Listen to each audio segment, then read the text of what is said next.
Waalaikumsalam warahmatullahi wabarakatuh. Ibu terima kasih atas waktunya.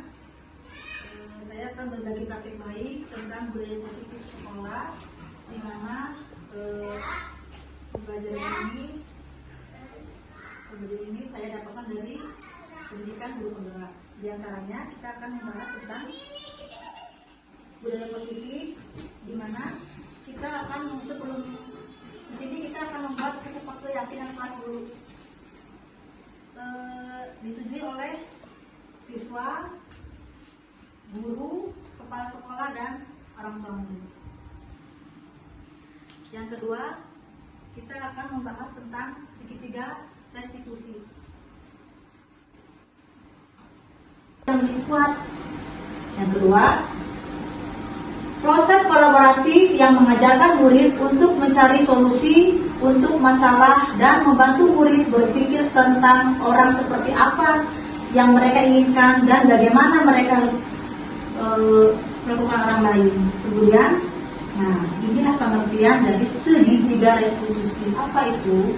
Suatu proses dialog yang dijalankan oleh guru atau orang tua agar dapat menghasilkan murid yang mandiri dan bertanggung jawab. Sudah tusi ada dua.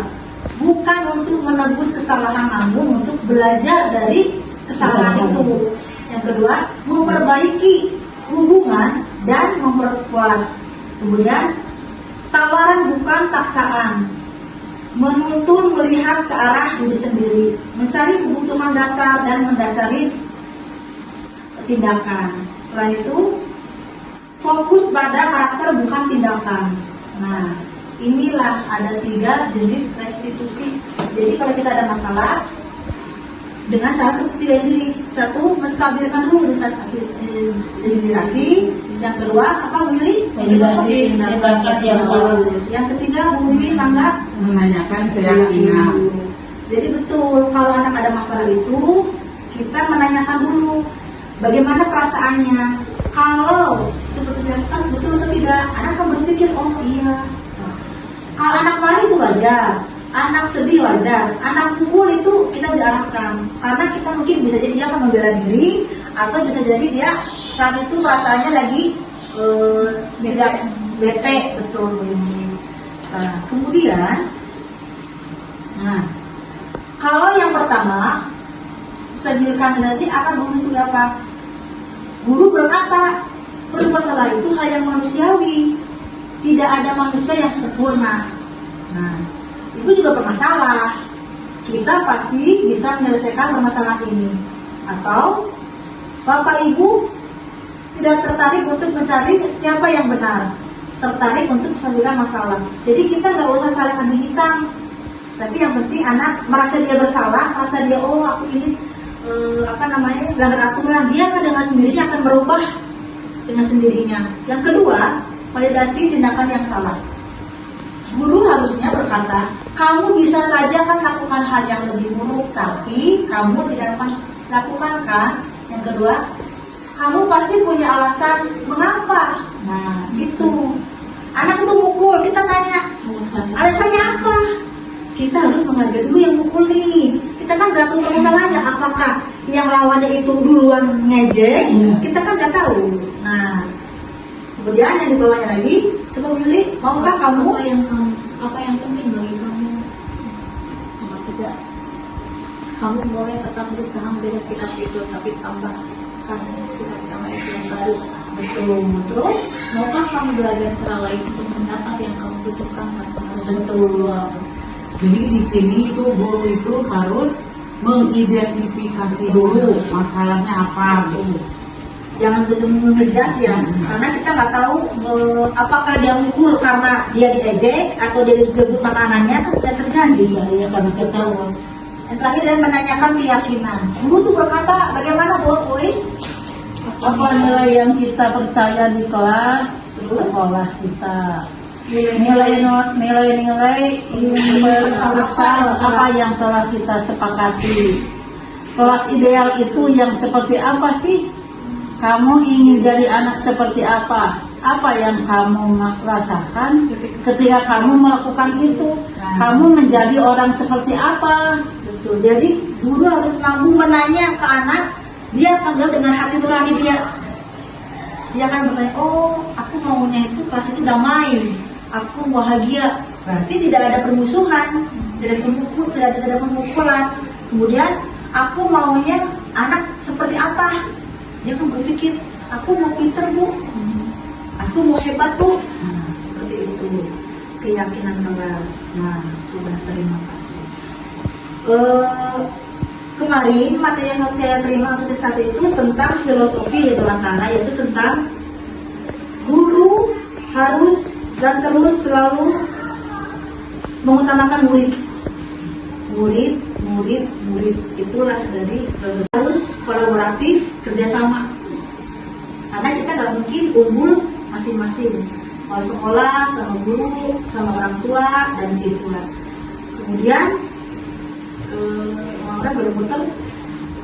Kemudian kalau kreatif, kolaboratif, inovasi. Nah, itulah salah satu guru harus mengawali seperti itu. Bagaimana Bu kreatifnya? Kita mencari nih banyak di Google tentang seperti apa sih sekarang yang lagi ini pembelajaran supaya kita tetap ikutin perkembangan zaman. Karena ada dua perkembangan zaman yang belum diantara. Satu, didiklah anak sesuai dengan kodrat alam. Apa kodrat alam? Anak itu dasarnya tuh ada yang suka nangis, ada yang mau pinter, ada yang memang berbakat A, B, C, D. Kodrat zaman apa itu? Kita harus bisa mengikuti perkembangan yang betul, karena mau nggak mau itu beriringan supaya kita tidak kita harus mengikuti iptek, ilmu dan teknologi. Karena kalau kita nggak akan mengikuti, kita akan tergerus zaman, tertinggal perkembangan. Jadi intinya kita harus tetap kreatif, inovatif, kolaborasi dengan teman, dan selalu mencari ilmu bagaimana caranya supaya kita maju bersama-sama. Buat teman-teman, apakah ada yang mau bertanya, silahkan. Berarti kayak tadi ya, kesepakatan kelas itu kan ada tiga apa tuh tadi? Tiga restitusi ya. Jadi yang berarti di sini saya bukan untuk menanyakan, tetapi untuk menjelaskan atau menyimpulkan dari materi yang tadi. Segitiga restitusi itu ada tiga. Yang satu, menstabilkan identifikasi. Yang kedua, validasi tindakan yang salah. Tiga, menanyakan keyakinan. Nah, di sini guru tidak jangan dulu tadi kan contohnya misalkan sapa itu memukul. Nah, ketika yang dipukul itu menangis dan histeris, lalu guru langsung menjas, langsung menyalahkan anak yang memukul. Tetapi tanya dulu, yaitu harus kita identifikasi dulu masalahnya apa, kenapa sampai dia memukul, ya. Nah, yang keduanya validasi tindakan yang salah. Jadi seorang guru itu harus menjadi pemecah masalah, bukan ya udah kamu sudah mukul minta maaf aja. Sebaiknya gimana tadi kan kalau jadi anak sebagai anak pendendam, jadi dendam terus karena aku dipukul itu merasa sakit. Nah gitu. Jadi secara psikologi anak itu sudah tersakiti. Orang yang sudah tersakiti mungkin dia mengambil tindakan yang kriminal. Makanya di sini guru harus mengklarifikasi dari masalah tersebut. Dua-duanya kasih pengarahan, mau jadi pendendam atau mau jadi pemaaf. Selanjutnya dikasih arahan supaya tidak melakukan hal yang seperti tadi. Terus yang tidak meyakinkan anak, yakin nggak sudah minta maaf, sudah melakukan yang sudah memutuskan, iya, saling memaafkan sehingga selesai masalah, tidak terjadi lagi. Dan begitu terus itu adalah seorang guru yang baik. Terima kasih Bu Imin, betul sekali. Jadi memang kita kan dari TK pastilah anak-anak banyak perbedaan, banyak perselisihan, banyak belajar. Karakternya itu luar biasa kalau buat anak TK. Gitu. Jadi intinya kita harus bisa anak itu belajar mengakui kesalahannya, kemudian menerima kesalahan itu dan meminta maaf. Dan itu juga kita harus, apa sih tujuan kita? Untuk anak itu berpikirnya menjadi tanggung jawab. Rasa pedulinya ada, rasa menghormati ada, mandirinya ada. Misalkan iya, lebih saya kata, oh ternyata kalau saya mukul itu cuma rasa sakit dan merupakan salah. Betul sekali Budi. Seperti itu betul. Jadi intinya kita harus mengklirkan permasalahan siswa supaya kita bisa enjoy dan siswa bisa senang di sekolah. Gitu. Bagaimana dari pertanyaan? Cukup sekian Bapak. Terima kasih teman-teman atas peluangan waktunya. Semoga materi ini sangat bermanfaat untuk kita semua. Dan kedepannya Insya Allah kita terus berbagi ilmu supaya kita akan sama-sama bersama. Terima kasih. Assalamualaikum warahmatullahi wabarakatuh. Waalaikumsalam warahmatullahi wabarakatuh. Budaya sekolah adalah merupakan nilai-nilai, keyakinan dan kebiasaan di sekolah yang dilaksanakan bersama seluruh warga sekolah dengan tujuan untuk memberikan dorongan murid tumbuh kembang menjadi pribadi yang bertanggung jawab, kritis, peduli dan penuh hormat. Kemudian kita semua percaya tujuan penting sekolah adalah membentuk karakter. Dalam pembentukan karakter bukan hanya mendorong murid sukses secara moral maupun akademik di lingkungan sekolah, tetapi menumbuhkan moral yang baik pada diri murid ketika murid terlibat di dalam masyarakat. Salah satu cara untuk membentuk karakter murid dengan membangun budaya positif di sekolah yang menerapkan positif dan terkoordinasi.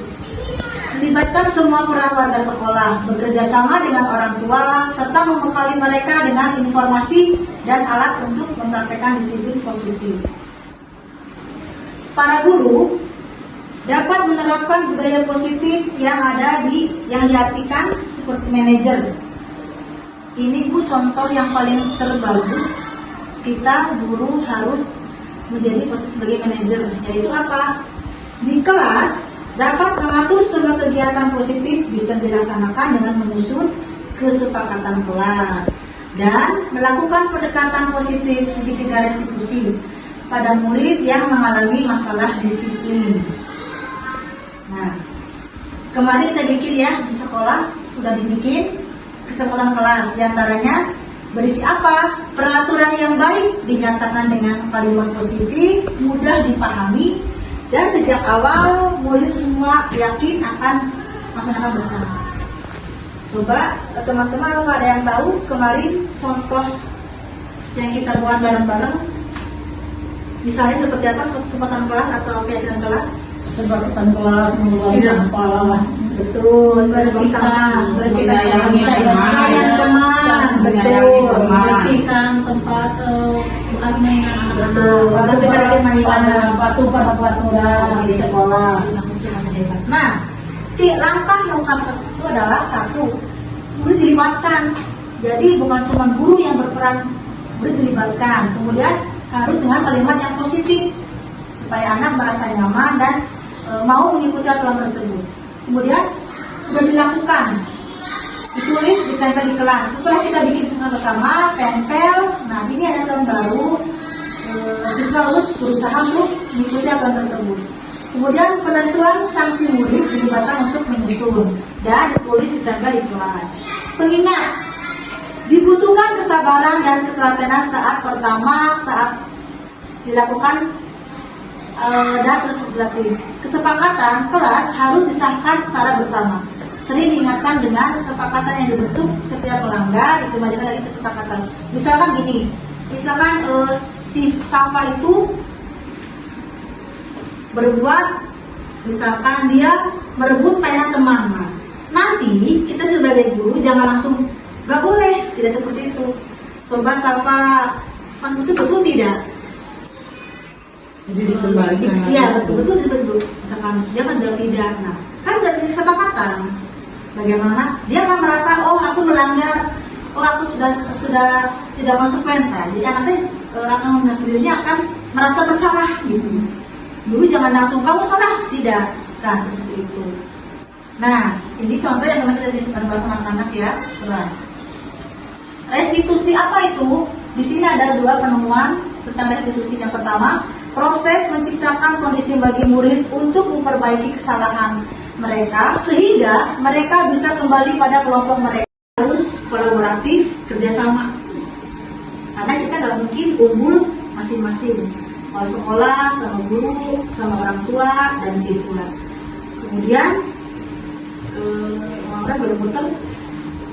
Kemudian kalau kreatif, kolaboratif, kreatif, inovasi. Nah, itulah salah satu guru harus mengawasi seperti itu. Bagaimana Bu kreatifnya? Kita mencari nih banyak di Google tentang seperti apa sih sekarang yang lagi in pembelajaran supaya kita tetap ikutin perkembangan zaman. Karena ada 2 perkembangan zaman yang belum antara. Satu, didiklah anak sesuai dengan kodrat alam. Apa kodrat alam? Anak itu dasarnya tuh ada yang suka nangis, ada yang pinter, ada yang memang berbakat A, B, C, D. Kodrat zaman apa itu? Kita harus bisa mengikuti perkembangan yang betul, betul. Karena mau nggak mau itu beriringan supaya kita tidak betul. Kita harus mengikuti iptek, ilmu dan teknologi. Karena kalau kita nggak akan mengikuti, kita akan tergerus zaman, tertinggal perkembangan. Jadi intinya kita harus tetap kreatif, inovatif, kolaborasi dengan teman, dan selalu mencari ilmu bagaimana caranya supaya kita maju bersama-sama. Buat teman-teman, apakah ada yang mau bertanya? Silahkan. Berarti kayak tadi ya, kesepakatan kelas itu kan ada tiga apa tuh tadi? Tiga restitusi ya. Jadi yang berarti di sini saya bukan untuk menanyakan, tetapi untuk menjelaskan atau menyimpulkan dari materi yang tadi. Segitiga restitusi itu ada 3. Yang satu, menstabilkan identifikasi. Yang kedua, validasi tindakan yang salah. 3, menanyakan keyakinan. Nah di sini guru tidak jangan dulu tadi kan contohnya misalkan Sapa itu memukul. Ya. Nah ketika yang dipukul itu menangis dan histeris, lalu guru langsung menjas, langsung menyalahkan anak yang memukul. Tetapi tanya dulu, yaitu harus kita identifikasi dulu masalahnya apa, kenapa sampai dia memukul, ya. Nah, yang keduanya validasi tindakan yang salah. Jadi seorang guru itu harus menjadi pemecah masalah, bukan ya udah kamu sudah mukul minta maaf aja. Sebaiknya gimana tadi kan kalau jadi anak sebagai anak pendendam, jadi terus karena aku dipukul itu merasa sakit. Nah gitu. Jadi secara psikologi anak itu sudah tersakiti. Orang yang sudah tersakiti mungkin dia mengambil tindakan yang kriminal. Makanya di sini guru harus mengklarifikasi dari masalah tersebut. Dua-duanya kasih pengarahan, mau jadi pendendam atau mau jadi pemaaf. Selanjutnya dikasih arahan supaya tidak melakukan hal yang seperti tadi. Terus yang tidak meyakinkan anak, yakin nggak sudah minta maaf, sudah melakukan, meluruskan, ya saling memaafkan sehingga selesai masalah, tidak terjadi lagi. Dan begitu terus itu adalah seorang guru yang baik. Terima kasih Bu Imin, betul sekali. Jadi memang kita kan dari TK pastilah anak-anak banyak perbedaan, banyak keselisihan, banyak belajar. Karakternya itu luar biasa kalau buat anak TK. Gitu. Jadi intinya kita harus bisa anak itu belajar mengakui kesalahannya, kemudian menerima kesalahan itu dan meminta maaf. Dan itu juga kita harus, apa tujuan kita? Untuk anak itu berpikirnya menjadi tanggung jawab. Rasa pedulinya ada, rasa menghormati ada, mandirinya ada. Misalkan Menyayanginya. iya, lebih saya kata, oh ternyata kalau saya mukul itu cuma rasa sakit dan berbagai masalah. Betul sekali Budi. Seperti itu betul. Jadi intinya kita harus mengklirkan permasalahan siswa supaya kita bisa enjoy dan siswa bisa senang di sekolah. Gitu. Bagaimana dari tanyakan? Cukup sekian Bapak. Terima kasih teman-teman atas peluangan waktunya. Semoga materi ini sangat bermanfaat untuk kita semua. Dan kedepannya insya Allah kita harus berbagi ilmu supaya kita akan sama-sama bersama. Terima kasih. Assalamualaikum warahmatullahi wabarakatuh. Waalaikumsalam warahmatullahi wabarakatuh.